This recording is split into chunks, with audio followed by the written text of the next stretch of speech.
Hey everyone, this is Alex. This is Boscha. We are Full Odyssey, and once again. Yeah. Oh, I thought you were gonna say So something. this is a Full Odyssey, and this is episode 47. Mm-hmm. Yeah, totally nailed it the first time. This is totally not our second take. not because of me. Yeah, definitely. Yeah. So in this episode, we're gonna have a small, tiny discussion on Ant-Man and the Wasp. Okay. So I thought you would like this movie, but the general consensus for this movie was that it was worse than this first one. It was not as good as the Really? first one. Yeah. I thought it was better. Yeah. I thought some parts of it was better than the first one for sure. Mm-hmm. Well, anyways, I think like the ability to get smaller and larger. It's I think it's implemented very well in this one because they do it more often and they're more bold about doing all this crazy mechanics, right? Yeah, but No, that was that. oh, okay. you make it sound like there's a but there. No. Well, for me, I think it's because now that they're more used to having Ant-Man and his powers, they're able to choreograph better fights with the shrinking and the enlargements. Right. Yeah. The action scenes definitely, like the battle scene and all the stuff, definitely looks better. Mm-hmm. Though, if there's anything that I think less impressive than the first one, it's probably the insect control, right? Yeah, there's not Doesn't much. done very much. Every time they use it, it's just for calling a fly so they could fly. Right? Yeah, it's just like plot and convenience. Mm-hmm. Plot. What's that term called? What? Where they just use it just because they want to get from one location to another. I don't know. Fast travel. I don't know. Yeah, sure. Taxi. Taxi. Yeah. But overall, I thought it was pretty good. It felt like a sequel to the first one, if that makes sense. Like Guardians 1 and 2 felt like the same movie. Yeah. But this one felt like a sequel. Yeah, it's like what happened after. Well, because they did like explain it, right? They show it what happened after, and they do it like very clean too. Yeah. Like they don't just they just tell to your face that what happened in this whole bloody thing after the time skip or whatever, right? Yeah. I just do it like, what the hell? Okay. So overall impressions good. I'd say it's pretty good. Okay. So let's move on to the characters. Mm-hmm. So first up we got let's start with the minor guys. Let's go with ex-con, because they didn't really have. So in this one they didn't have as big of a role as they did in the first movie. Yeah, definitely. Yeah. So I didn't think they were wasted though. I felt like they filled their role in that movie perfectly. Because they have like the thing is like they know what we love about those characters from the first one, and they only use them for that one moment. Yeah. To remind us why we love them. yeah. And yeah, there you go. And it was done perfectly. That was it. Oh, I forgot spoilers. Yeah. Right. Yeah. Well, anyways, you guys know the drill if you've been watching for this long. Maybe. Maybe. But what's it called? Yeah, that storytelling device that they use. Yeah, the flashbacks and whatnot. Yeah. That's the fun part that we love, right? Yeah, We just love about them. Like their goofiness and their dumb antics is what we love too. And then in the first one, they have like a quite amount of action scene, right? Where they were doing this, they're infiltrating and whatnot. But then that's not the reason why we love these dummies, right? Yeah, we love them because of their because of their quirky, their attitudes. Okay, and then now going on to the let's go for the bad guys, but not really the bad guys, the minor villains. Who's the bad guy in this movie? No one really. No, actually there is a Sonny Butch. Yeah, Birch the or whatever. dude that just really want money, right? Yeah, he just wants money. But he's such a minor. He's not really a bad guy. Yeah, he doesn't really have any certain power. He's just. Well, I mean, in the sense like he's not like a super powerful He's not villain. a threat. Yeah. Yes, exactly. Yeah, that's the thing. Yeah, he's just a guy. He's a guy. He's a dude that wants money. Yeah. But I mean, well, greed's a good motivator, I guess. I like his character. I just don't know if I like them in the story. For me, I don't know, because this is like very, what do you call it? It's especially in like MVCU, right? It's a very MVC, Marvel vs. Capcom. Yeah, you've been saying that for the last forever. I just never corrected you. Was it MVU? MCU. Oh, MCU. I just never corrected you. Oh, MVCU. Wait, hold up. What? Wow. So all this time, now you just noticed you said that. I thought you were doing it on purpose, to be honest. Yeah, all right. when MCU is... because it's always there's a one bad guy and it's a threat, right? and the people are like working together to beat this thing, right? Yes, yeah. In this one, there's a bad guy, but is he a threat? Not really. He really, foils the main characters and put pressure for them to act. Yeah. But the whole conflict is rarely between that guy, the Sunny dude, and Ko against our main characters, right? Yeah. So yeah, this is like a new way of, and I think it delivered well too. Yeah. But I don't know how I feel about him in the story. Like he kind of didn't really contribute much. Well, he does. He does a lot of stuff because he's contact the police, right? But he's definitely gags. Yeah, he's there. He is there. He's there to put pressure, but at the same time, he's not there as a threat, right? The threat is the ghost. Yes, the ghost. The threat is the going into the quantum exactly. realm. So there is a threat there, and what the Sunny and his dude is just there to kind of like putting a pressure. He's more like a physical. Kind of like just go like, oh, you're running out of time, and I'm here to get in your way. Yeah, pretty much. Yeah. All right. Jimmy Woo, the FBI guy. He got a lot of screen time. He did, but I like his character though. I do too. I like that goofiness. I do. Like his goofiness is great, but I don't know. Like I don't know. I want to say like I think there's a little bit too much of him. Really? Yeah. I thought he had an okay amount of screen time. Like he wasn't too much. I think that's a little bit too much. I mean, I like his character. I like his goofiness and whatnot. I like his like his interaction. He's awkward. Yeah. It was great, but sometimes he feels like too much. Yeah.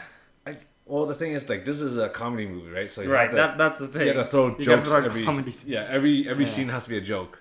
So I guess I mean, I felt like he filled his role. Oh, he does. Don't get me wrong. He does.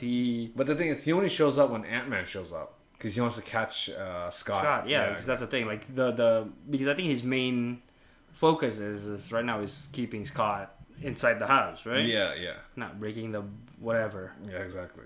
But he filled his role. He gagged with the magic and stuff. Mm-hmm. I thought that was pretty cool.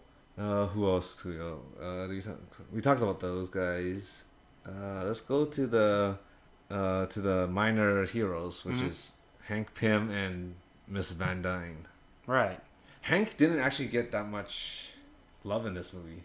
Well, Hank does what he does simply because he's like the grumpy old man that just go like, come on, let's go. What the hell, man? Come on, let's go. Yeah, but in the first one, he felt more like... Well, because he was showing stuff and he was a mentor and whatever, right? Yeah. But this time, Scott don't need mentoring anymore. He knows how to fight, how to use the suit, right? Yeah. There's nothing else that he can really teach him, so... But... how can I say this? Like, Hank's role in this one, well, I guess he changed his character a little bit. Like, he's shown Scott a little bit more respect. Like, he said thank you to him. He's like, he let him borrow the suit. He didn't say like, you can borrow the suit, but you knew like, you let him borrow the suit. Go away. Yeah. Just do whatever you gotta do. Yeah, exactly. Yeah. So there's a bit more mutual respect there. Yeah, I guess he warmed up. Yeah, he warmed up. That's the word. Yeah. Maybe because his daughter's dating Scott, which is why I don't know. Depending where you're standing, I would get really cold. Well, he's standing on the hot side of it. And then Van Dyne, she kind of showed up and did her magic. Kind of. That's the thing. Like, she showed up and did her magic. That's it. We don't really know much about her other than that she's something. Yeah. She has a certain ability. We don't know what. And then she got snapped. So the thing is, a lot of people had a little problem with her and her quantum powers because that's just like a Deus Ex Machina. Yeah. It just came out of nowhere. Yeah. I mean, yes. But she's been in the quantum realm for like 30 years. 30 hours. So for 30 years, she learned to master and hone in her... The force. Oh, sorry. Quantum. The quantum force.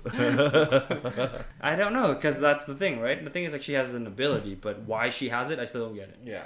She doesn't necessarily have to. Maybe if she got smarter, like she has a, insight of like, like new technology and whatever, I think that would be good enough. But now that she has this Jedi Force something going around, I kind of like don't know where it's going to. But the thing, like, she doesn't really use it for anything, right?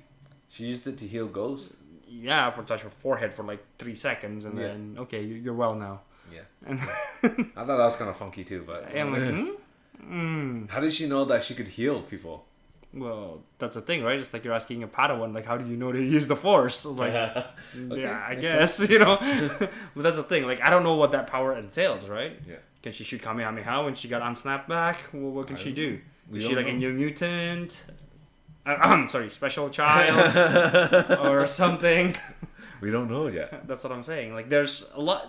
They're introducing something new, but doesn't do anything with it. Well, and the thing is, like, is she based off anything? Like in the comic? Yeah, she's Hank and her are the original Avengers. No. That's not. I mean, as like an Ant-Man and the Wasp kind of thing. Yeah, they're based on. No. I'm not talking about that. But I'm talking about the quantum ability thing. Is it something? Oh, that I don't know. I think it's probably some made up bull crap. So it's a new thing, I guess, that they don't explain. So that's the thing, right? Well, I'm thinking they're going to explain it in the third movie. Maybe. Yeah, but for now, it's just like a nice teaser kind of thing. Right? You think there's going to be a third movie? There is a third movie. Oh, you know that it is. There is, yeah. So it's announced. Yeah. But, we'll see. We'll see if they ever decide to explain it or they just wave it off for nothing. You also brought up a good point, which everyone else said too, is that time works differently in the quantum realm. Especially in Endgame, we know that Scott was trapped there for 5 hours, but it was actually 5 years. Yeah. So by that time, she's been there for 30 hours. Yeah. And then how did she get so old? So I'm guessing it's because the quantum realm doesn't work the way we think it is. Maybe she aged faster. That is horrifying. Imagine in 30 hours, you get older. Like 30 years. That is horrifying experience. Yeah, but like the thing is, she probably thought she was going to die anyways. How does that make it better? I don't know. Also, what did she eat? How did she survive in there for so long? Well, she probably eats some of those blobby things. Just shot her, I don't know, force or something, pierce the side and just start eating it like a barbarian or something. I don't know. So does she need to eat anything anymore? I don't know. See, that's what I'm saying. But that's the thing. You also brought a good point earlier. Why are you bringing logic to the most unlogical movie in MCU? Yeah, I would say the Ant-Man is the most like inconsistent with their. I don't want to say logic, but like their explanations for these things. But the thing is, I don't know. Because after we watch Suicide Squad 2, it kind of gave me like this insight of just like, you know what? Let it roll. Stop thinking about it. Just enjoy it. If they want to go all quantum mechanic, let them roll with it. Yeah. If they want to shoot people in the head and they can buck up, whatever. Just roll with it. I get why they want to explain things to make it sound more real, but then the more they explain, the more the stuff they do doesn't make sense. Exactly. It becomes less consistent. But overall, anyways, we're going way off topic. Yeah. But anyways, those two characters I felt could have been more. I don't know. Because the thing is, like, I don't know. I would love to see more Hank and family time. Yeah, but, well, the first one, that was an issue, right? Now they were not very family-like. Yeah, and now they're in 2, they were kind of like keep hugging and kissing each other. Sure, family bonding, awesome time. Yeah. Yeah, but I don't know what else do you expect from Hank still. You want him to start suiting up, and the ladies start suiting up too, and now there's 4 Ant-Mans. Yes. And just fucking doing Kamehameha or something. Well, what do you... Yeah, obviously. Father, daughter, daughter. Family Kamehameha. Yeah, everybody line up. And also, I just noticed something. Is that in this movie, everything is Hank's fault. Yeah. Just like that's how everything is Tony's fault. See, that's the thing. If you're the smart... scientist, genius, whatever, it's always your fault. Yeah. You've done something and you fucked it up. You just messed up someone's life. Again. Oh my god. I mean, does it have to be that way? Does it have to be always the main character's fault for why these things happen? I mean, if not, then whose fault is it? It could be someone else's fault. It could have been like an evil scientist guy who gone crazy and decided to blow up shit. And then where's the evil scientist guy? That's another bad guy, right? No, he died in an explosion and the daughter's angry. At what? At the world. That's why she's a villain. But she's not a villain though. That's the weird part. Yeah, she's like an anti-hero. Or something. Sure. I would say she's an anti-hero. She's a nuisance. That's why it was the whole movie. Yeah. She's just in the way. That's it. Yeah. If she just stop for a second, let us do whatever we gotta do, you'll be fine. But nope. Okay, since we're talking about it, might as well say Ghost Ava.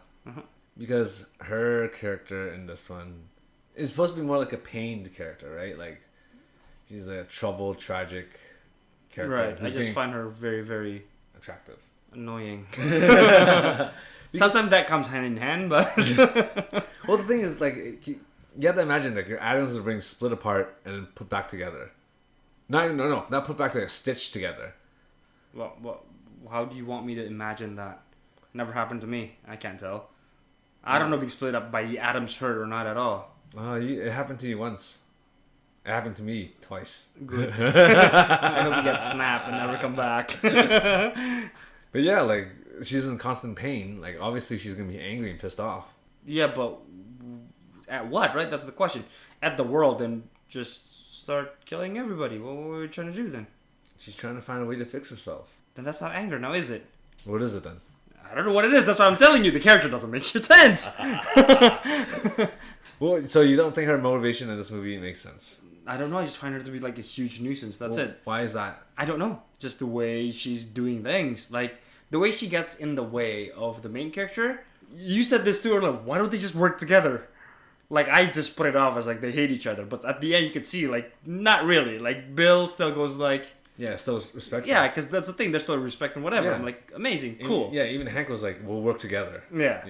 And that's that. But then this goes like, no, I'm just going to go face here, face there, kick someone's ass, got kicked in the butt. Fucking chill down, child. Like, well, she's a child soldier. She's used to just acting. Here's the thing.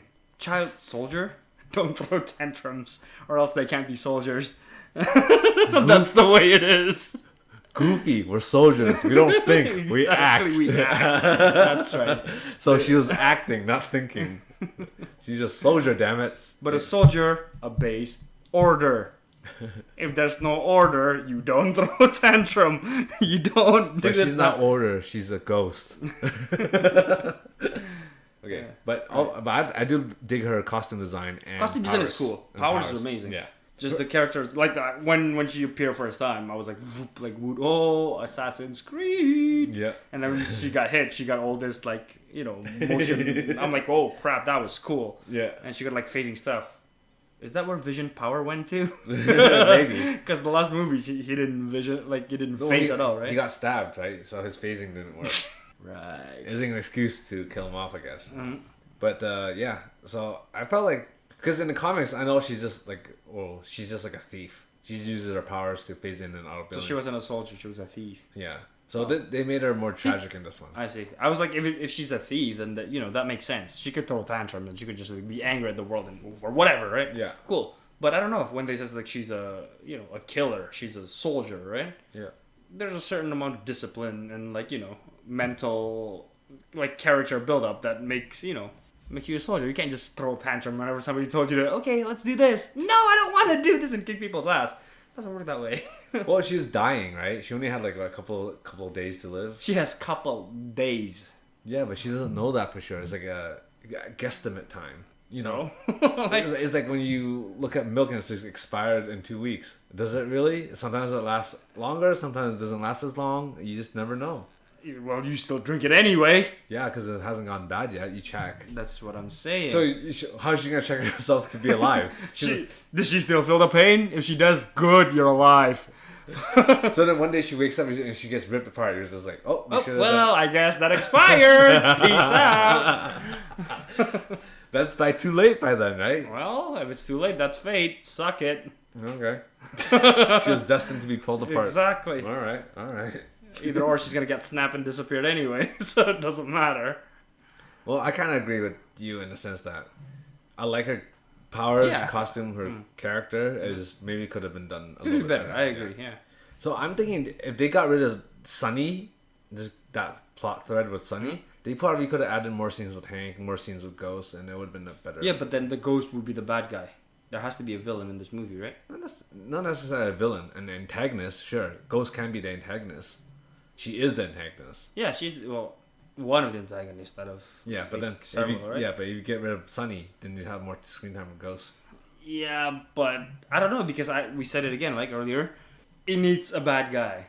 She is the bad guy, in that sense. But then, no. But again, like in this movie, she's not a bad guy. she's an antagonist, right? She has a different goal that's there to disturb. She's bad to our guys. That's what I'm saying. But like Sunny is bad, just greedy corporate motherfucker. And then, you know, that's why like we know that okay, that's a bad guy. This guy go to jail and everybody's happy ending. You know what I mean? Yeah. Now if there's no that, you know, there's no bad guy that has to get punished for a happy ending. Happy ending don't really. Well, the happy ending is she gets her quantum powers to get healed up or whatever. And then she gets snapped. That's why. She phased out of it. She phased out. And never came back. Okay, let's move on to the main boys, Ant-Man and the Wasp. Okay, let's start with the Wasp. Mm-hmm. So, character changed a little bit. She grew her hair out, and then that's it. Yeah. She's more or less the same character, except she's more caring about Scott in this one. Well, no, the first time they met, she's very Tsun, right? Yeah. Going all Tsun, and then like now she's was it a half full beret, and we're like, what the hell? I mean, yeah, that's cool, sure, but I guess you could see that she's very a conflicted character too, right? Well, she has a troubled childhood. Yeah, yeah. And that trauma carried on through in Ant-Man 1. But now everything in Ant-Man 2 is kind of fixed. Kind of like the whole movie was like that, kind of like trying to fix it, right? Trying to find a resolve kind of thing. Yeah. Be it the mother's dead or not, whatever it is, but they're trying to get her back, and that's what it is, right? And the whole time she's kind of like stressing out too because it's almost, instead of Scott, it's almost like she is the main character right now. She's the one that has the dilemma. She is the problem. Because honestly, Scott doesn't really have to do anything. You know what I'm saying? He was like a side character. He's a helper. Yeah, exactly. He's only there helping. So that's good. I like her action sequences. I do. That's the thing. The action sequence got better. Yeah. Especially the fight scenes with Ghost, and they were able to play around with her phasing abilities and the shrinking. Yeah, all shrinking and phasing just all together. That's why that was bold. That was great. That was great. Yeah, I would love to see more of that and more stuff like that. So that's the thing. The crazier they do the thing, the funner it is to watch. It is. Yeah, that's the whole point of Ant-Man and the Wasp. Not just that. I'm talking about like Thor 2 and whatever. You know. When Thor started going lightning mode and whatever, just that whoa, you know. Yeah, we want to see the superheroes at their peak. At the peak, right? But CGI, baby, that's too much money, man. Boscha look at me. The look like a dead fish. I'm like, Disney, a bajillion-dollar company, can't afford a couple millions for a CGI. Are you serious? Think of it as an investment. It is. They get like way more money. Of course. Yeah. It's just a drop in the bucket for them, to be honest. Yeah, definitely. But, you know, it's Disney. They care about the bottom line, regardless. What bottom line? If the bottom line is like way down there. But the thing is, the cheaper the movie it is, the more money they can get out of it. Not really. If they invest a little bit more, they get like tenfold that. You know what I'm saying? They don't see it like that. Well, even at work, they don't see it like that, right? They want to cut everything back, not realizing that they save $10, lose $100. Exactly, cutting down the potential. Yes, by trying to be. Well, that's how you run a business. I guess. To the ground. To the ground. All right, and then we go to my main boy, Ant-Man. So, did he grow on you in this one?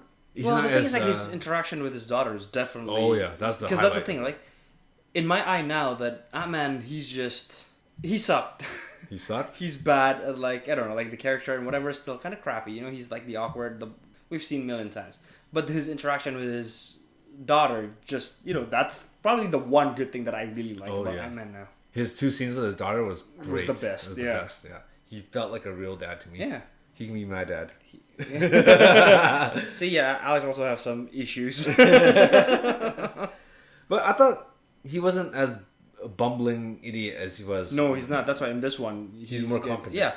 He's more competent. That's the word. He's more competent, and then he's more confident about his everything, just because his relationship with the family, with like his ex-wife, and... everything was just working out well. That's why, as a character, he was already in a better spot than what he was back then. Oh, yeah. Like, everyone loves him. Yeah, and that's great, and then that's where I see the character shown. So I love the parts where he's like, you know, he's hugging his daughter, then the ex-wife comes, and then and then the other dude also, like, they're just best friends now. And I'm like, well, that's great because he knows that he's Ant-Man. And he's a hero. They all love him. Was it because they're Ant-Man? I don't think so. I think they just love him. They just like it's like a dude that. Because before, when he was doing all the dirty work, everybody was like, "What the fuck are you doing? Right? You're a criminal." Yeah. But now He redeemed himself. Yeah, he redeemed himself, and like they know that he's a good guy, right? Yeah. And now everybody just love each other, and that's good. What was I gonna say? Ant-Man's suit changed a little bit, but Does it? yeah, the costume changed a little bit, but I couldn't tell. Yeah. But there is a slight difference in the costume, like the helmet too. I think he looks more like a Kamen Rider than anything now. Yes. See, I'm telling you, big time. The Because design of the was belt based, and whatever. it's based off a Kamen Rider. I don't know if it's just the shoulder pads and the body thing. Now I could see him as a Kamen Rider a lot more. Yeah. Oh yeah, I think it's the belt and I guess the helmet design is always like that. Yeah. But overall, I would say Scott. I think he grew on me. Yes. I mean, personally, I mean, yeah, I like the character better than he was last time. Yeah. But things like right now, he doesn't really do. I mean, he's a side character in this one, so he doesn't really have too much of a shining point. Yeah. And I think that's that. For a side character, he does great. I think I don't know how it is when he's going to get the spotlight back. So yeah, we'll see. We'll see. But every comedic thing he did was funny. It was good. Yeah, that's the thing. His interaction with the cop was good too. Yeah. For this movie, all the scenes that didn't involve fighting were the best. If that makes sense. What do you mean by that? Like all the jokes of like interaction with him and the daughter, him and his friends, him with Hank and Hope, and then him at the school. Like all those scenes were great, but they weren't fighting. Yeah. And they weren't dealing with like Ant-Man stuff. Yeah. Yeah. I thought those scenes were really cool. It's just when they're fighting, it was kind of like, oh. Yeah. Yeah, well, I mean, I don't know. For me, I think the fight scene was alright too. Like, it's not that bad. Like, on its own, the fight scene is good. But, like, overall... When you're putting it together, you kind of... yeah, something is lacking for some reason. Yeah. For me, anyways. I don't know how you feel about it. Yeah, for me, the fight is... It is what it is. I'm just going to put it that way. Yeah. I think, if there's anything, I think the whole, the character interaction and whatever was great, yeah. And I think the chase scene was also great. Oh, yeah. Yeah, the car chase and the whatever. I think that really shows, like, the capabilities of, like, the Ant-Mans and the Wasp and the Ghost too, right? Yeah. Seeing how the Ghost just, like, jumping around and kicking people through the windows and stuff. Wow, I thought that was really cool. Yeah, like when she slid through the car. Yeah, exactly. I thought that was really sick. Yeah. And then how the Wasp just go in, sit in the middle, about to get punched, shrink down. I thought that was really cool. That's really smart. And that's, like, the boldness of using the ability during action scene. Yes, exactly. Makes it great. Yeah. But for some reason, it feels like it's almost like two different movies. Maybe because of the rewrites or something. I don't know. But is that a rewrite? I don't know. But well, there usually is. There usually is, right? You're never gonna hand in the first draft and be like, okay, that's it. But you know what I mean? Like, it just feels like it's different. If that makes sense. I don't know what's not meshing with me. I don't know. I see. But anyways, going on to the next bit. Did you think this movie was better than the first one? Yes. Really? I thought so. I don't think the first one was that great of a movie. I thought the first one was okay. Yeah, one was okay. It wasn't great. This one, I think it's this was a proper sequel, in my opinion. Yeah. But it didn't improve on the first one as much as I would have liked it to. Really? Yeah. I think it improved a lot, though. Maybe because we're seeing a progression in the characters. Maybe. That's why you like it so much, because you like seeing characters grow in that way. Yeah, and the thing is, like, I don't know, for me, like, in the first one, you could see, like, his life was a mess and whatever, right? Yeah. He, like, whatever he's doing, he's not working out, he's doing thief, he was doing that, his interaction with the child, the ex-wife, and whatever, is a mess. At the end, it kind of get, like, mended a little bit. Yeah. But in this one, I think the mood of the story is already brighter, right? Yes, exactly. And literally brighter. Yeah. Like, all the scenes are like, bright. all the scenes are brighter, exactly, like... And I think the action scene was definitely better. Oh yeah. Like the ability usage was clearly more bold, right? As I said earlier. Yeah. I think it's just a better execution. Yes, I think altogether. Yeah, and I think that makes it a better.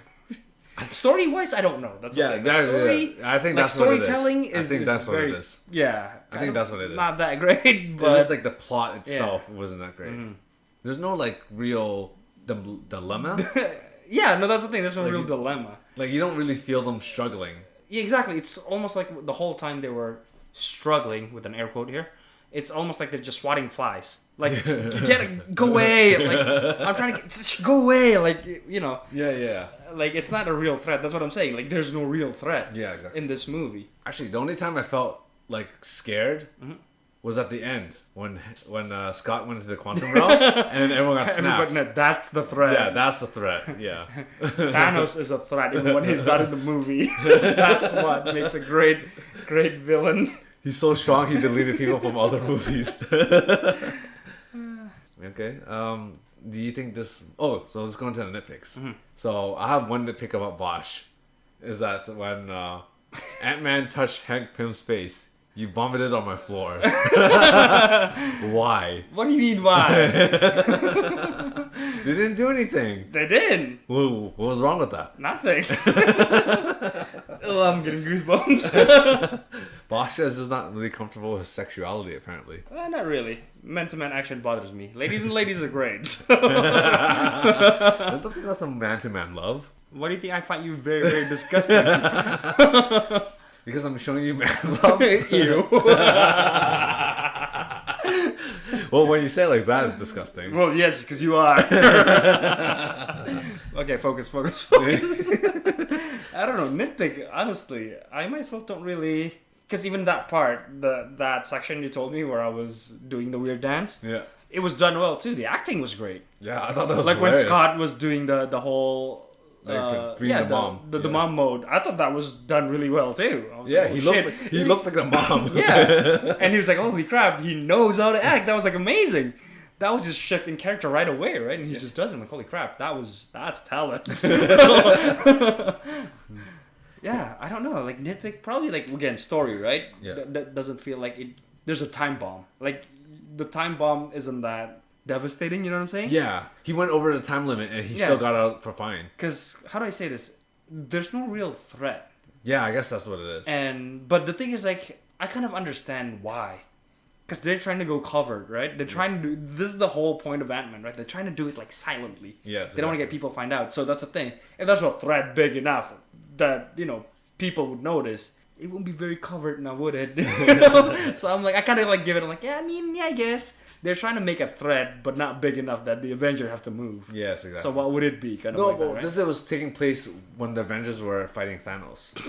Right? Imagine that happening at the same time. Some really big thing, and then Thanos too. Yeah. Oh god. Because when Thanos came to Earth, no one really knew about it except for the Wakandans. Right? I see, because they were fighting on the... yeah, exactly. And at that time, I go, well, Wakanda was open, but they didn't announce the world, hey, there's a giant alien attacking the world right now. Yeah. Otherwise, they would send like 50 nukes at that place. Wakanda forever. Can I tell you one thing though? My idea for the ending or the post-credit scenes would have been different. So I would have had it that Scott was playing hide and seek with his daughter.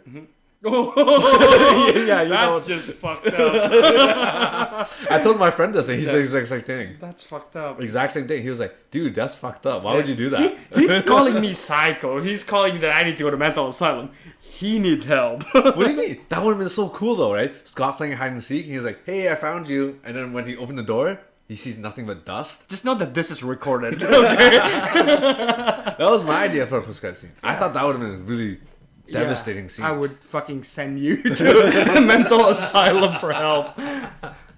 It would have been perfect because you see this interaction with his daughter. And you know that we love that interaction. Yeah, we love that interaction. We love his you know how much he cares for his daughter. The fact that you have to finish the whole thing and I'm like, that is fucked up, means I understood that part.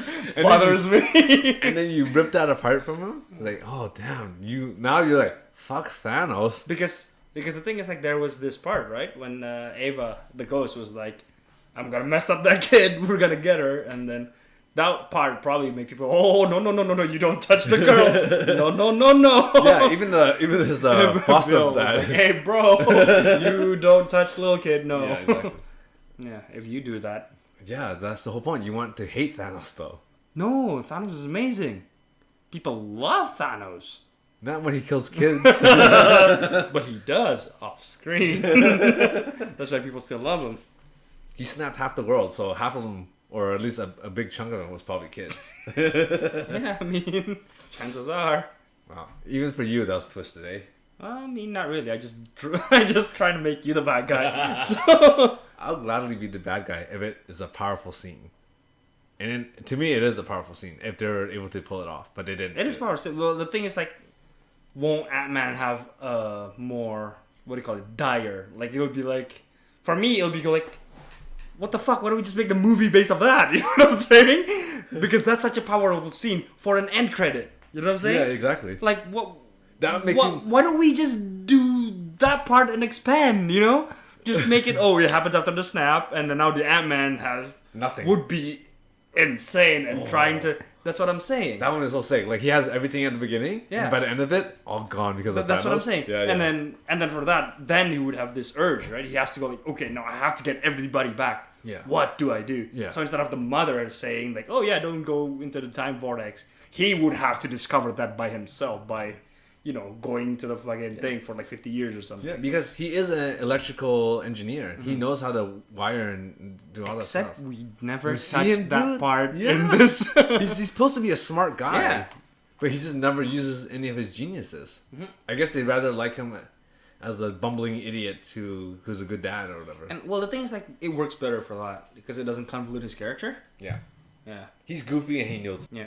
Well, it happens to be like Paul Rudd's bread and butter, I believe. Like yeah. the goofy character. Yeah, the goofy character. I mean, he plays it really well. So yeah, he does. Yeah. That's why when there's like stuff that, like, even like the mom scene, something that's just out of the box, he would perform it just like perfectly. He knows how to work it. Exactly. Boscha's the body shiver. Felt like an earthquake. How dare you? Alright. So, did you feel like this movie holds up to this day? Yeah, it was an interesting watch. I think people would love it. It's a good family film. Like, it's a fun thing. Yeah. It's kind of different how, as I was going to say, like, we watched Suicide Squad 2 pretty recently. Since at the time of this recording, it came out like last week. Yeah. But the contrast between that film and this film, right? Yeah, I mean, but the thing is, like, I think, well, this is gonna go off topic, but Suicide Squad is grim in the beginning only. That's what it felt like to me. But the first part was like way too grim, and then it lowers down and it kind of go up a little bit, and there's it going a bit, but then the whole part, the grim part, was just the beginning part. Right, but that's like gory and stuff. Like you wouldn't watch that with family. This is you would watch with family. Yeah. That's what I mean. Like this is a family film. Yeah, no, this is like watching Home Alone. You could feel the amount of like the level, the threat level around the same. Yes, yeah. Okay, marathon. Would you? Yes or no? I would say no. I mean, the thing is, like, the only thing that matters in here is just the time vortex. Yeah, that was it. Literally only the post credit scene. The post credits, like, if you just watch that, you'll be good. Yeah. You don't have to know who the lady is. You're just like, okay. Like, yeah. But like, I don't know, if you really like Ant-Man for whatever reason, yeah, sure. Yeah, it's definitely it's a good movie. Yeah, but if you want to blast through the, if you just want to get like the main point of the story, you don't have to watch this. Yeah, you don't have to watch this at all. Yeah, because you can just Google the. Also, nitpick. Is it dead pick or did pick? Nitpick. Oh, nitpick. Okay. Yeah. Nitpick is remember how he goes big and goes, I'm sleepy, I'm gonna go sleep, and he slept for like 30 seconds and wake up, even though before he said he slept for like 3 days. Yeah, I think it depends on how long he. I think he was a giant for a long ass time, longer than Captain America. Yeah, I was gonna say like depends on how long. I was like, Civil War, he does it for like 5 minutes, even. Maybe longer because he was fighting for a while. Well, he goes big, punch, go small, go big again. And then that, right? And this one, he was big, walking through this. Well, I'll just say it's because it's a new prototype suit. He was able to regulate. Yeah, but again, that's the part of the, the stuff that doesn't make sense. Yeah, exactly. So, whatever. It all. Yeah. Well, the thing is, also, it's like, if they start explaining that shit, then you'll be like, well, why didn't that happen before? Or what's going to happen next, Because that's what it is. So, less explanation is probably better. The best. Yeah. All right, now for... The last question you have is better, too. Yes. Yeah. Okay, now rating. What would you give this bad boy? I'll give it a 7. Yeah, I would say 7's fair. 7.5? 7? No, not 7.5. If max 7 and 0.25. I'll give it 7. I think I'll give it 7. I'll give it the same level as Ant-Man 1. I'll give it a bit higher. So you give Ant-Man 1 6? But 6.5, something like that. Oh, okay, yeah. 6 probably not bad either. Probably somewhere there. Yeah, like it is an improvement, but it's just the storyline. There's just no not that much urgency. Big of an improvement. Yeah. But overall, it's a fun movie. I would watch this if you're an Ant-Man guy, or you just want something something fun to watch, just watch it. Yeah. I think it's a good break from Infinity War. Infinity War had a perfect cliffhanger. Everyone gets melted away, and Thanos just looks into happy and content. And you're like, what the fuck? And then you watch it, it's like, oh, okay, I'm calming. All right, okay, cool. And then you see the last one, the post credit, everybody's gone like, oh yeah, there's asshole. Like, yeah, that's right. Yeah. Good old Thanos doing God's work. Yeah. All right. I think that's it for this movie. Not much to say, to be honest. Oh, okay. I say that, but we talked about quite a bit. Yeah. So any final sayings you got? Yeah, watch it. It's pretty fun. Yeah. All right. I would say recommend to, but only if you really want to. If that makes sense. You're making it sound like it's you don't watch it, doesn't really matter. I mean, it doesn't matter. Yeah, exactly. That's what I'm saying. It doesn't really matter, yeah, but matter. It's a good, time killer if you got so much time in your life. Yeah. All right. Any final words? We just did that. Oh yeah. Okay. my mind is melted. All right. From seeing Boscha. Ladies and gentlemen, thank you for listening. This is Boscha. No, we gotta tell them to follow our social medias and stuff. Sure. Our YouTubes, Instagram, Twitter, all on the links in the description. Description? Yeah. Okay. I guess we have that now. Or something like that. Okay. Cool. Yeah. Follow that. Just follow everything. Yeah. Everything at Fool's Odyssey. And just likes everything. Yeah, this is likes everything. Put us on the radar, please. Yeah. just help us promote ourselves. Because we clearly don't want to or can't. Yeah, because we totally suck at it. Anyway, ladies and gentlemen, thank you for listening. This is Boscha. This is Alex. And this is Fool's Odyssey episode 47. Good night and see you guys next time. Okay, bye. Bye-bye.